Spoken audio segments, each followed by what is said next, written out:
No second date, no problem. I started an audiobook instead. What happens is that I go on a date with somebody who kept on saying that she wanted to do a vibe check.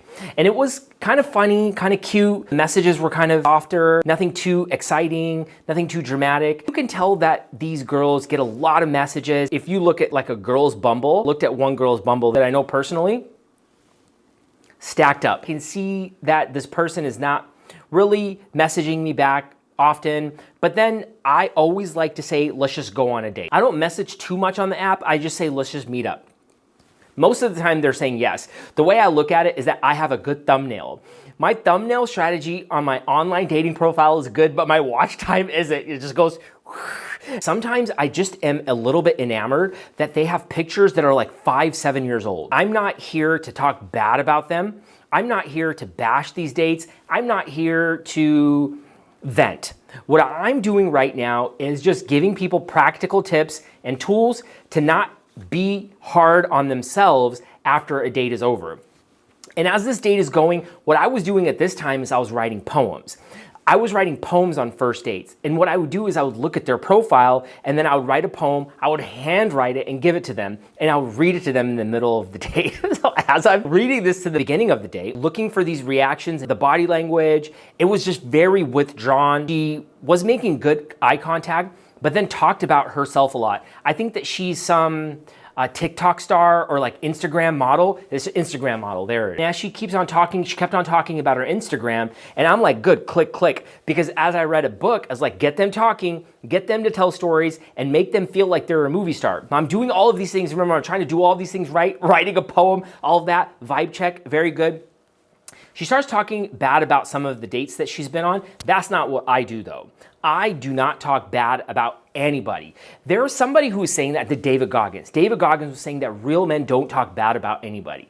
I don't disagree with him at all. I have nothing bad to say about anybody. I don't talk crap about anybody. I don't blame anybody. I don't play a victim. And that's the mindset shift that we need to take as we're going on these dates. We cannot be talking bad about other people. We can only understand what we did. Coming to a close on this date, I try to seal the deal for another date. I tried to give her a hug, but I think that there could have been maybe some cultural differences. Did not feel good about it. I didn't feel like we connected. And I'm like putting my head down, walking away, per usual, catastrophizing. I'm never gonna be with anybody. I'll be single. I gotta keep on going back to therapy. I gotta go back, get a dating coach, listen to Courtney Ryan on YouTube, some other dating advice.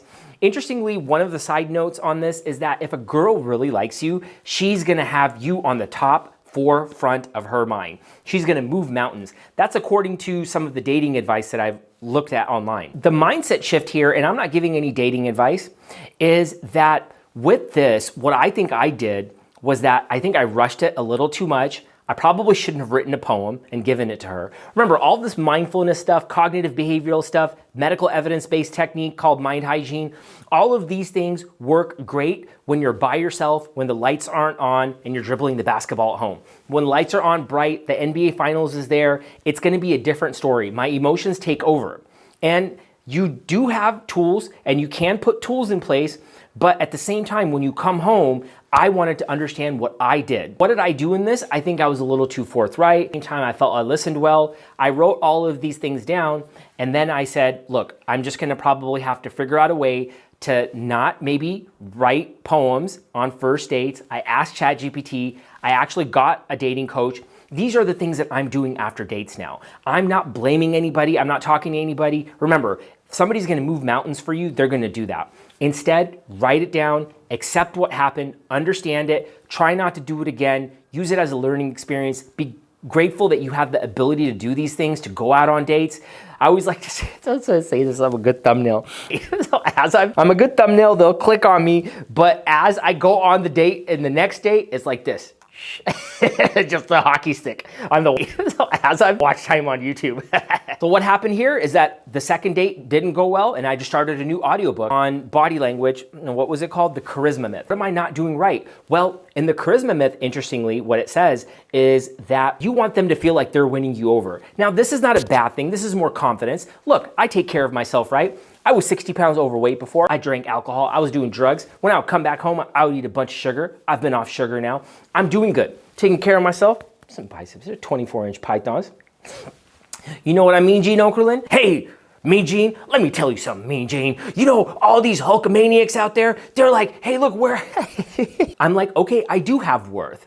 And I do take care of myself. I don't talk bad about people. I don't complain. I try to get coaching. I try to look up things. I try to look up things on YouTube where I can understand what I did.